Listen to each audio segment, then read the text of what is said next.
ಪ್ರಮೆ 4.1 ಒಂದನೇ ಪ್ರಮೆ ವೃತ್ತದ ಮೇಲಿನ ಬಿಂದುವಿನಲ್ಲಿ ಎಳೆದ ಸ್ಪರ್ಶಕವು ಸ್ಪರ್ಶಕ ಬಿಂದುವಿನಲ್ಲಿ ಎಳೆದ ತ್ರಿಜ್ಯಕ್ಕೆ ಲಂಬವಾಗಿರುತ್ತದೆ.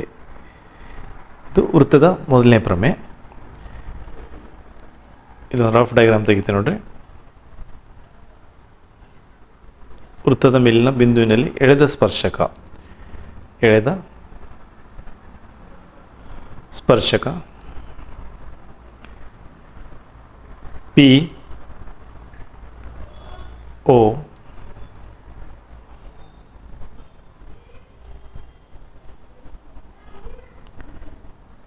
ಕ್ಯೂ ಇದು ಎಕ್ಸ್ ಇದು ವೈ ಇದು ಮೊದಲಿಗೆ ದತ್ತ ಬರೆಯೋಣ. ದತ್ತ ಅಂದರೆ ಕೊಟ್ಟಂಥ ಏನೇನು ಕೊಟ್ಟಾರೋ ಅದು ಬರೆಯೋದು ದತ್ತ. ಓ ವೃತ್ತ ಕೇಂದ್ರವು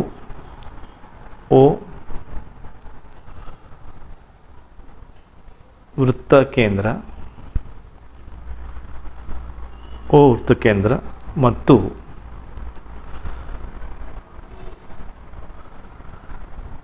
ಪಿ ಬಿಂದುವಿನಲ್ಲಿ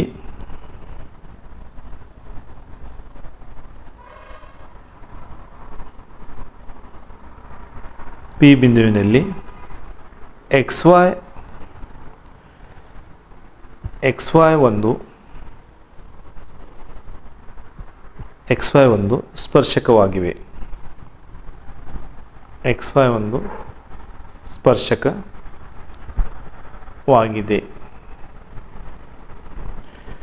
ದತ್ತದಲ್ಲಿ ಓ ಕೇಂದ್ರ ಪಿ ಬಿಂದುವಿನಲ್ಲಿ ಎಕ್ಸ್ ವೈ ಒಂದು ಸ್ಪರ್ಶಕವಾಗಿದೆ.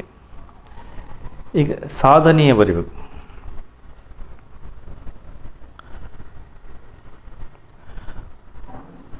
ಸಾಧನೀಯ ಅಂದರೆ ನೋಡ್ರಿ,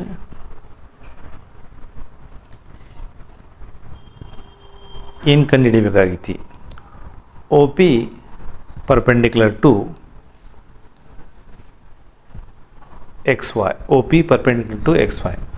ಓ ಪಿ ಎಕ್ಸ್ ವೈಗೆ ಲಂಬವಾಗಿದೆ ಅಂದಂಗೆ. ಈಗ ರಚನೆಯಲ್ಲಿ ಏನು ಮಾಡಿ ನೋಡ್ರಿ. ರಚನೆ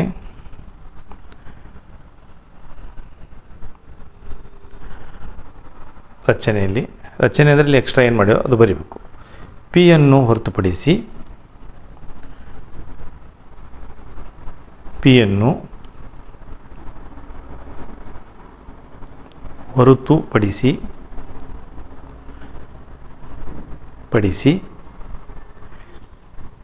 ಎಕ್ಸ್ ವೈ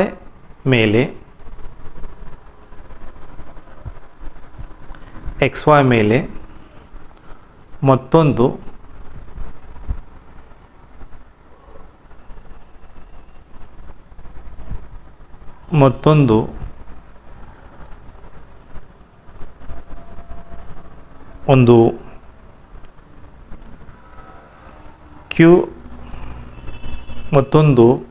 ಒಂದು ಕ್ಯೂ ಬಿಂದುವನ್ನು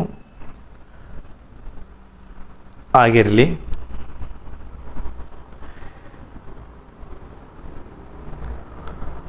ಓ ಕ್ಯೂ ಅನ್ನು ಸೇರಿಸಿ.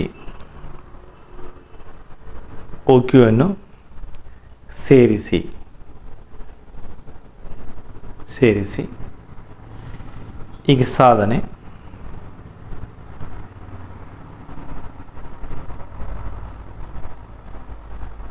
ನೋಡ್ರಿ.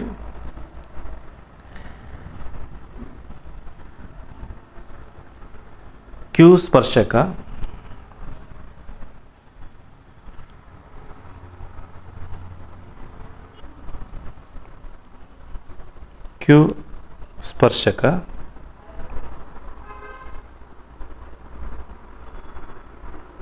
ಸ್ಪರ್ಶಕ ಎಕ್ಸ್ ವೈ ಮೇಲೆ ಸ್ಪರ್ಶ ಬಿಂದು ಪಿಯನ್ನು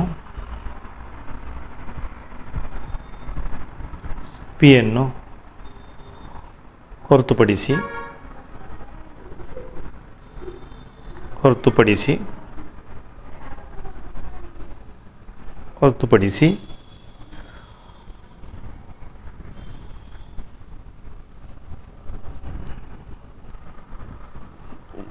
ಒಂದು ಬಿಂದುವಾಗಿದೆ.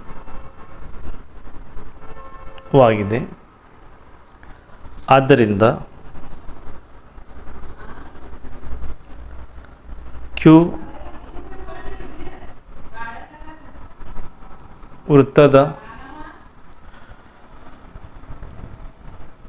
ವೃತ್ತದ ಹೊರಭಾಗದಲ್ಲಿ ಇರಬೇಕು. ಕ್ಯೂ ವೃತ್ತದ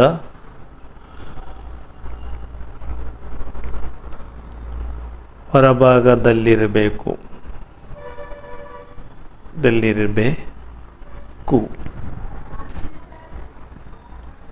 ಕ್ಯೂ ವೃತ್ತದ ಹೊರಭಾಗದಲ್ಲಿ ಇರಬೇಕು. ಇಲ್ಲಿ ಆರ್. ನೆಕ್ಸ್ಟ್ ನೋಡಿ, ಓ ಕ್ಯೂ ವೃತ್ತವನ್ನು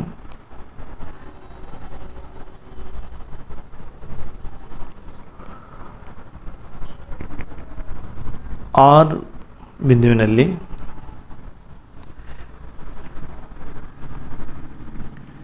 ಛೇದಿಸಲಿ.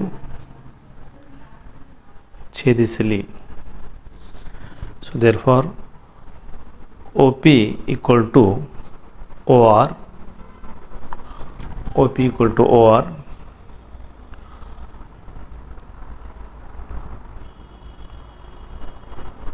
equal to OR plus RQ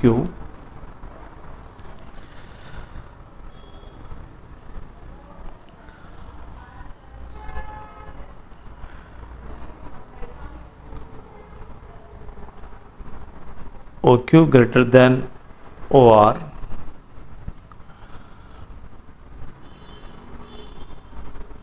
OQ greater than OP means OP equal to OR. So therefore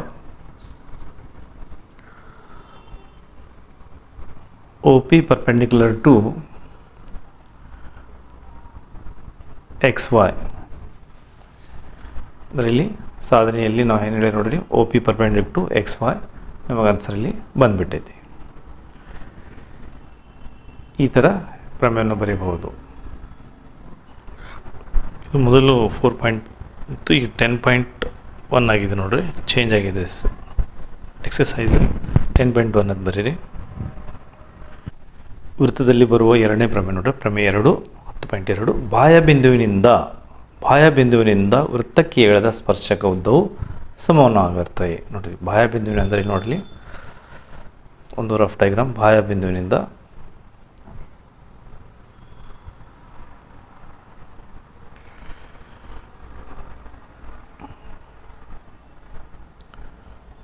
ಬಿಂದುವಿನಿಂದ ಸ್ಪರ್ಶಕ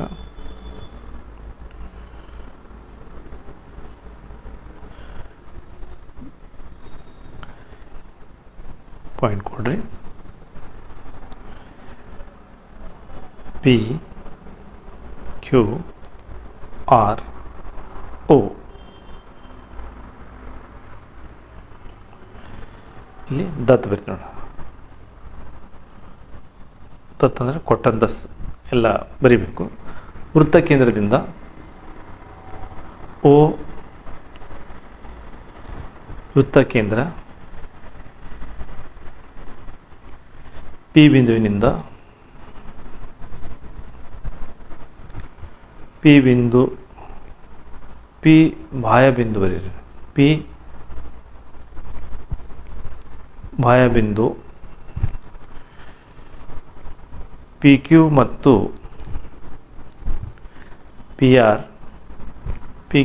PR ಗಳು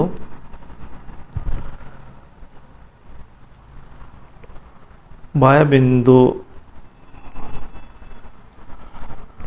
ಬಿಂದು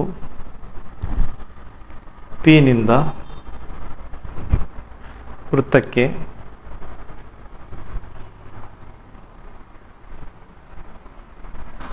ವೃತ್ತಕ್ಕೆಳೆದ ಸ್ಪರ್ಶಕಗಳು.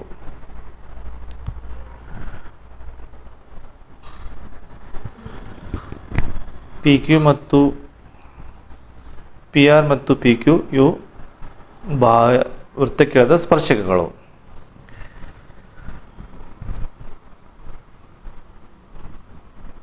ಒ ಪಿ, ಒ ಕ್ಯೂ, ಒ ಆರ್ಗಳನ್ನು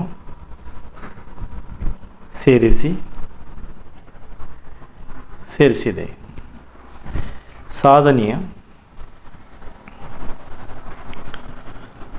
ಸಾಧನೆ ಅಂದ್ರೆ ನೋಡಿ ಪ್ರಶ್ನೆಯಿಂದ ಸಾಧನೀಯ. ಪಿ ಕ್ಯೂ ಈಕ್ವಲ್ ಟು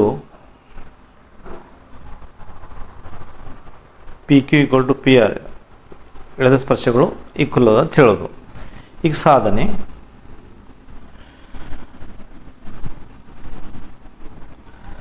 ಸಾಧನೆ ಲಂಬಕೋನ ತ್ರಿಭುಜ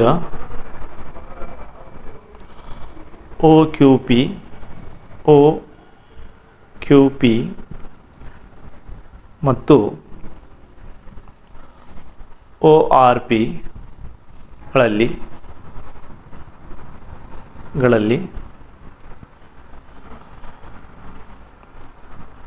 ಒ Q equal to O R ಒಂದೇ ವೃತ್ತದ ತ್ರಿಜ್ಯಗಳು,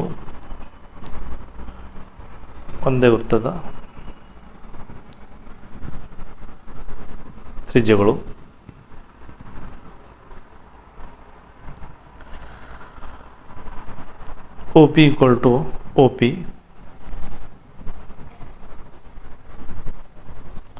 ಸಾಮಾನ್ಯ ಬಾಹು. ಆದ್ದರಿಂದ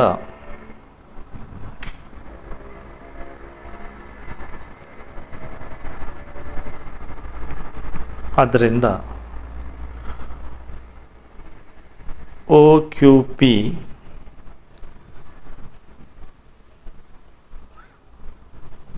ಸರಸುಮ congruent to O R P,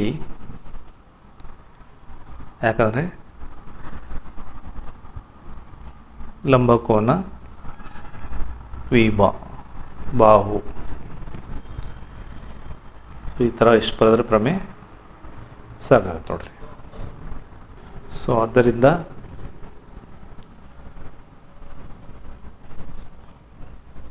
P Q equal to P R ಅಂತ ಬರೆದುಬಿಡ್ರಿ. ಪ್ರಮೇಯ ಬಾಹ್ಯಬಿಂದುವಿನಿಂದ ವೃತ್ತಕ್ಕೆ ಎಳೆದ ಸ್ಪರ್ಶಕ ಉದ್ದವು ಸಮಾನವಾಗಿರುತ್ತದೆ ಹೇಳಬಹುದು. ಕ್ಲಾಸ್ 10 ಗಣಿತ ವೃತ್ತಗಳು ಅಧ್ಯಾಯ 10 ಅಭ್ಯಾಸ 10.2 ಒಂದನೇ ಪ್ರಶ್ನೆಯಲ್ಲಿ ಪ್ರಶ್ನೆ 1ರಿಂದ 3ರವರೆಗೆ ಸರಿಯಾದ ಆಯ್ಕೆಯನ್ನು ಆರಿಸಿ ಮತ್ತು ಉತ್ತರವನ್ನು ಸಮರ್ಥಿಸಿ. ಪ್ರಶ್ನೆ 1ರಲ್ಲಿ ಒಂದು ಬಿಂದು ಕ್ಯೂದಿಂದ ವೃತ್ತಕ್ಕೆ ಎಳೆದ ಸ್ಪರ್ಶಕದ ಉದ್ದವು 24 ಸೆಂಟಿಮೀಟರ್ ಮತ್ತು ವೃತ್ತಕೇಂದ್ರದ ಹಾಗೂ ಕ್ಯೂ ಬಿಂದುವಿನ ನಡುವಿನ ದೂರ 25 ಸೆಂಟಿಮೀಟರ್. ಆದರೆ ವೃತ್ತದ ತ್ರಿಜ್ಯವು 7 centimetre, 15 centimetre, 15 centimetre, 24 centimetre, 24.5 centimetre. ಇಲ್ಲಿ ನೋಡ್ರಿ, ಒಂದು ಸಣ್ಣ ಡಯಾಗ್ರಾಮ್ ತೆಗಿತೀನಿ.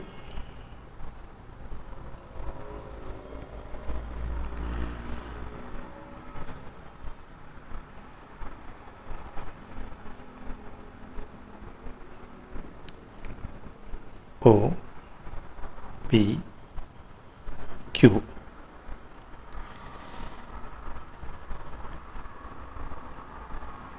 ಉದ್ದ 25 ಸೆಂಟಿಮೀಟರ್, 24 ಸೆಂಟಿಮೀಟರ್. ಸೊ ಇಲ್ಲಿ ಸ್ಟಾರ್ಟ್ ಮಾಡ್ತೀನಿ. O P perpendicular to P Q. So right angle triangle ಇಲ್ಲಿ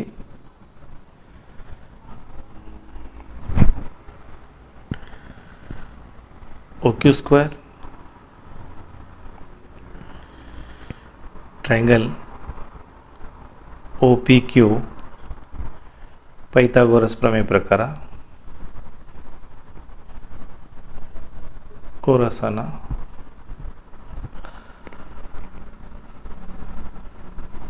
ಪ್ರಮೇಯ ಪ್ರಕಾರ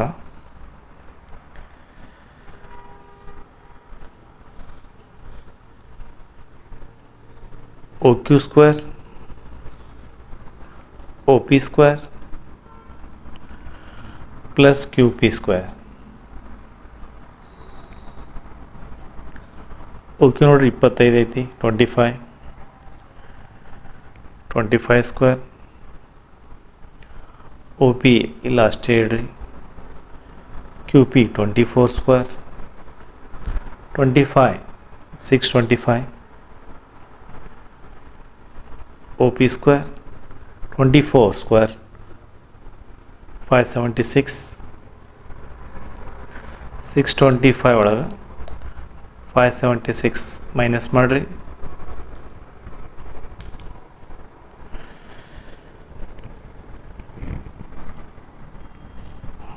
ಒ ಪಿ ಸ್ಕ್ವೇರ್ ಈಕ್ವಲ್ ಟು 49 ಉಳಿದೈತಿ. ಒ ಪಿ ರೂಟ್ 49 ಅಂದರೆ O P equal to 7 centimetre. ಈಗ ಆಪ್ಷನ್ಸಲ್ಲಿ ನೋಡಿರಿ, ಉತ್ತರ A. So answer A 7 centimetre. Class 10 ಗಣಿತ ವೃತ್ತಗಳು ಅಧ್ಯಾಯ 10 ಅಭ್ಯಾಸ 10.2 ಎರಡನೇ ಕ್ವೆಶ್ಚನ್. ಚಿತ್ರದಲ್ಲಿ ತೋರಿಸಿದಂತೆ ಒ ಪಿ ಕ್ಯೂ 110 ಡಿಗ್ರಿ ಆಗಿರುತ್ತದೆ. ಒ ಕೇಂದ್ರವುಳ್ಳ ವೃತ್ತ ಕೇಂದ್ರವು ಟಿ ಪಿ ಮತ್ತು ಟಿ ಕ್ಯೂ ಸ್ಪರ್ಶಗಳಾಗಿವೆ. ಹಾಗಾದರೆ ಪಿ ಟಿ ಕ್ಯೂ ಅಳತೆಯಷ್ಟು? ಇಲ್ಲಿ 60, 80, 70, 90 ಕೊಟ್ಟಿದ್ದಾರೆ. ಈಗ ಲೆಕ್ಕವನ್ನು ಮಾಡೋಣ. ಇಲ್ಲಿ angle A, angle P, angle T, angle Q, angle Q ಇವು 4 ಕೂಡಿಸಿದರೆ 360 ಡಿಗ್ರಿ ಬರಬೇಕು ಇಲ್ಲಿ ಆ್ಯಕ್ಚುಲಿ ನಮಗೆ. ಸೊ ದೇರ್ಫಾರ್ ನಾವು ಏನು ಮಾಡೋಣ, ಮೊದಲಿಗಾಗಿ angle P, angle T, angle Q, angle O ಇವು 4 ಭಾಗ ಕೂಡಿ 360 ಇರುತ್ತೆ. ಸೊ ಆ್ಯಂಗಲ್ ಪಿ ನೋಡಿರಿ, ಇದು ಸ್ಪರ್ಶಗಳು ಯಾವಾಗಲೂ 90 ಡಿಗ್ರಿ ಇರ್ತೈತಿ. ಸ್ಪರ್ಶಕಗಳು ಏನಿರ್ತಾವೆ 90 ಡಿಗ್ರಿ ಇರ್ತೈತಿ, ಅಂದರೆ ಇಲ್ಲಿ 90 ಡಿಗ್ರಿ. ಟಿನೇ ನಾವು ಕಂಡುಹಿಡಬೇಕು. ಪ್ಲಸ್ ಕ್ಯೂ ಇದು ಸ್ಪರ್ಶಕ 90 ಡಿಗ್ರಿ. ಓ ನೋಡ್ರಿ ಕೊಟ್ಟಾರೆ 110 degree, 110 degree, 360. Angle P T Q ಅಥವಾ ಆ್ಯಂಗಲ್ ಟಿನೂ ಬರಿಬೋದು ಬರೀ ನೀವು. ಸೊ ಇಲ್ಲಿ 90, 90, 180 ನೋಡಿರಿ, 90, 90, 110 ಅಂದರೆ 90, 90, 185, 110, 295, 290 ಡಿಗ್ರಿ ಒಳಗೆ 360 ಡಿಗ್ರಿ ಮೈನಸ್ ಮಾಡಿ. ಅದು ಆ್ಯಕ್ಚುಲಿ 360 ಬರಬೇಕು ನಾವು ಮೊದಲಲ್ಲಿ. ಸೊ ಈ ನಂಬರ್ ನೋಡಿರಿ, P T Q equal to ಮೊದಲು ಇದು ಬರ್ಕೋಬೇಕಿತ್ತು 360 ಮೈನಸ್ 290 ಅಂದರೆ angle P T Q equal to 360 ಒಳಗೆ 290 ಮೈನಸ್ ಮಾಡಿದ್ರೆ 70 ಡಿಗ್ರಿ ಆನ್ಸರ್ ಬರ್ತಿತ್ತು. ಸೊ ಇಲ್ಲಿ 70 ಡಿಗ್ರಿ ನೋಡಿರಿ, ಆಪ್ಷನ್ಸ್ ಬಿ ಐತಿ. ಸೊ ಆನ್ಸರ್ ಆಪ್ಷನ್ಸ್ ಬಿಯಲ್ಲಿ 70 ಡಿಗ್ರಿ ಬಂದಿದ್ದು ನೋಡಿರಿ.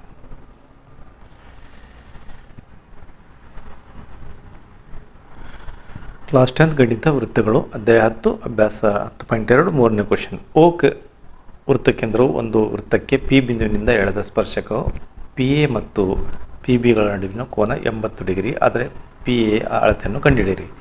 ಇದು ರಫ್ ಡಯಾಗ್ರಾಮ್ ನೋಡಿರಿ.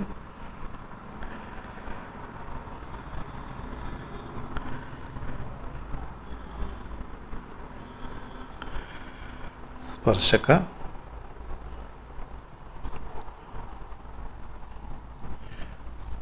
A B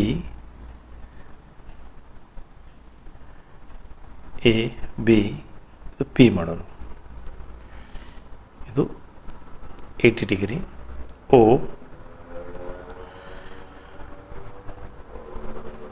90 degree. Okay, so ಇಲ್ಲಿ ಕೂಡ ಹಾಗೆ ನೋಡ್ರಿ, angle O angle B, angle P, angle A ಮತ್ತು ಆ್ಯಂಗಲ್ ಬಿ ಸ್ಪರ್ಶಕ ಅದ ನೋಡ್ರಿ. ಆ್ಯಂಗಲ್ ಓ ಅಷ್ಟೇ ಹೇಳ್ರಿ, ಆ್ಯಂಗಲ್ ಬಿ ಸ್ಪರ್ಶಕ 90 ಡಿಗ್ರಿ ಐತಿ. ಇದು 4 ಕೂಡಿ 360 ಡಿಗ್ರಿ ಇರ್ತೈತಿ.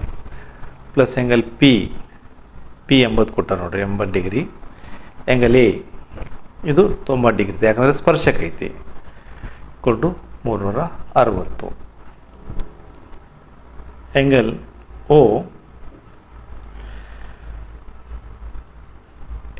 Equal to 360. ಇದು ಬರೀರಿ, ಇದು ಪ್ಲಸ್ ಮಾಡಿರಿ. 90 180 180 plus 80 260 minus 265. Angle O equal to angle O equal to 100 ಬಂತು ನೋಡಿರಿ. ಇಲ್ಲಿ ಆ್ಯಂಗಲ್ ಓ 100 ಡಿಗ್ರಿ ಆಯಿತು. ನೆಕ್ಸ್ಟ್ ನೋಡಿರಿ, ಇಲ್ಲಿ 2 ಆ್ಯಂಗಲ್ ಪಿ ಒ ಎ